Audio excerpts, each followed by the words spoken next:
the cast of the intersection of Lincoln and Rosa Parks, Lincoln and Parks.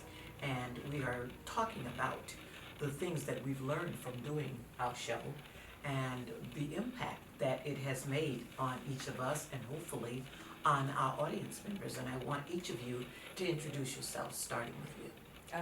I'm Audrina Scurry. I portray Rosa Parks. I'm Marcia Foster. I portray a protester. Hi, I'm Dave Barnhart. I am R. Todd Lincoln Beckwith. Hi, I'm Donna Carbone. I'm the author of Intersection of Lincoln and Parks. My name is Avery Summers. I'm James Fergo. I play the bus driver, James Blake. I'm Marcella Foster, and I play a supporter as well. We are talking again, as we are asked to do, to give just general information and maybe specifics about the impact that being in this particular piece has been to us. And so we're going to go around and sort of start with Audrina. How do you feel that this particular piece, doing the role of Rosa Parks, how has it impacted your life? Well, just being a woman in this day or any day, just the voice that we have or have been allowed to amplify, being an African American woman, and everything that entails in that past and our future, it's just opened my eyes to a lot of things. And I've always found that it's important to share the knowledge of Rosa Parks and any other civil rights leaders, for children to see her path and to see what she's gone through and accomplish could hopefully someday empower some other kids to just, continue to move forward on whatever goals they have. We see the struggle, but we don't really internalize the struggle. Well, I'm a Jersey girl, and I was raised in a mixed ethnicity neighborhood. So I was relatively naive about the struggle of the Black community. I did not even know what the word racism was about. Obviously, as I got older and I went off to work and I met people, I became better educated. But it wasn't until I began writing this play that I actually understood what had happened and what still needs to happen for equality to be recognized. What this play has really taught me, and hopefully it's going to teach others, is that it was very real, and it had every segment of society, and it continues to this day. When we talked about Dr. King and our family, it was kind of undercover. It was a little hushed, a little quiet. And I think that my parents were very aware, but they did not want their children, us, to be concerned for ourselves. And you must remember, this was still right at the height of all of the civil rights movements, all of those things. And West Palm Beach seems very much benign, but it wasn't. No. It was not. There were a lot of things going on here. So our parents really tried to keep us under wraps, so to speak, to just not be concerned. You just go about your business. And in the piece, you wrote that we had to avert our eyes, don't cause trouble, don't bring anything to yourselves, just keep moving forward. And that's what we did. But today, we want to keep these moments alive. We must keep these moments alive for our children, because if we don't, they won't know the struggle. They won't know what we did. And why did you write this piece? I wish I had an answer for that.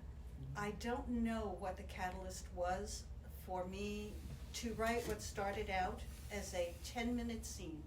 That's all it was actually, it was a very Twilight-esque concept of Abraham Lincoln being on the bus the night that Rosa Parks was arrested. But the more I thought about it and I realized how important the scene could be, I wanted it to be more believable. So I did my research and I found out that R. Todd Lincoln Beckwith was the actual last living relative of Abraham Lincoln, who was alive at that time, and I thought that became a better focal point for telling the story of Rosa Parks. I became more acquainted with what I call the hidden history that they didn't teach us in grade school and in high school. They taught us that Rosa Parks was a simple seamstress and that she got into a little confrontation on the bus that night.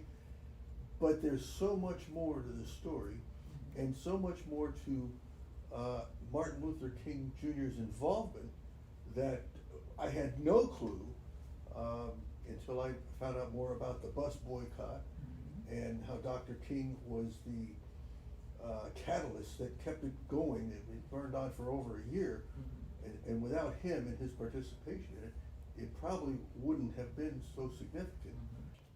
It is a hidden history, but it's amazing when someone thinks enough of the work that other people have done and decide to share it. So Brain Pop shared it.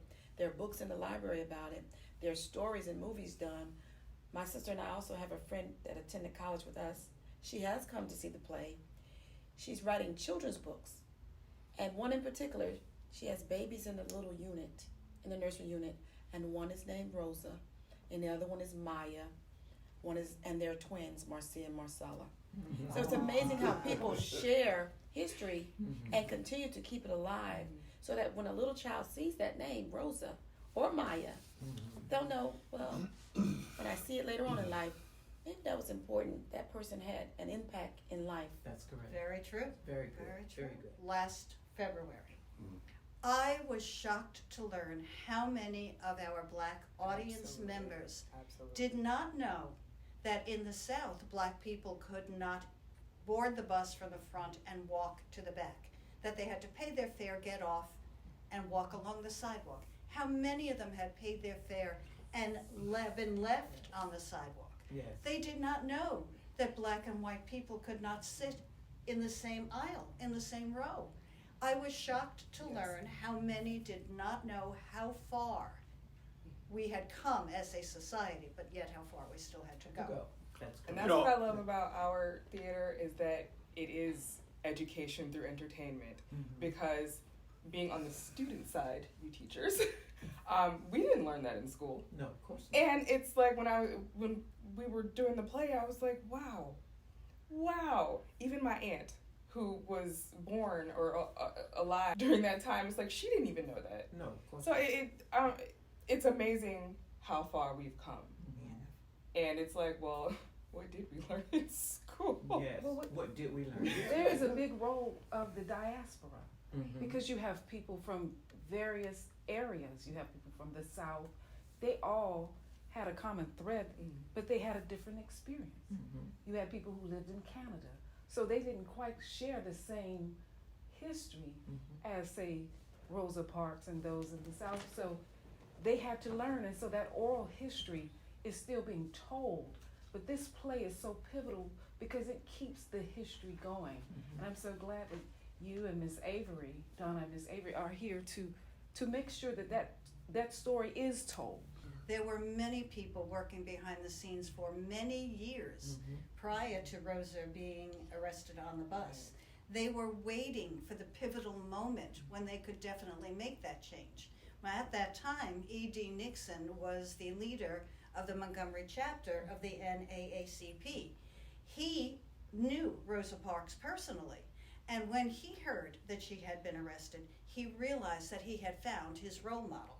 So when she was released from prison, he was at the jail on the morning she paid her bail, and he went with her to her home and talked to her husband and her mom and convinced her that her role in life was now going to be the face of this movement. And then he went to Dr. King, who was at that time a young, unknown minister of Dexter Avenue Baptist Church.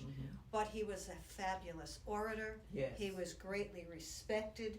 He had a lot of friends.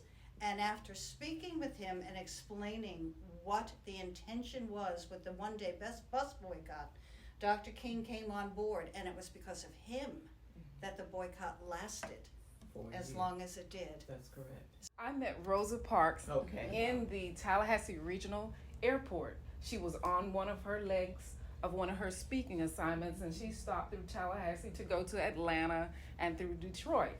Well, I knew it was her, and a lot of the FAMU students were around, but we had to get in front of the security, and they whisked her away. But she was nice enough to wave at us, and we took photos. And so I'm just so delighted that I got to meet her for myself. Yes. And it became a catalyst. So when I took an art class at FAMU, I did a silk screen, and we did so much research. But what I really found out is that she was a special person. She looked like a very, very sweet lady, and she was, but she had so much power. Yes. And the power translated to the power of peaceful protests. I have to say that I could not be more honored that each of you have taken the roles in this play and have become the characters that you play. I am so honored, truly, that you are a part of this. So thank you, You're each of you. Thank you. Thank you. I'm honored to be a part of it also. It's a joy. I remember when you did the 10-minute scene in class and how impactful it was even then, and to expound on it and then expand it. Yes. And I'm glad that I have become the director for it. I'm grateful for having that opportunity, as well as the narrator for this piece. So thank you all very much for doing it. Thank you. an Thank amazing you. job. Thank you. You're This is welcome. the cast of the intersection of Lincoln and Rosa Parks.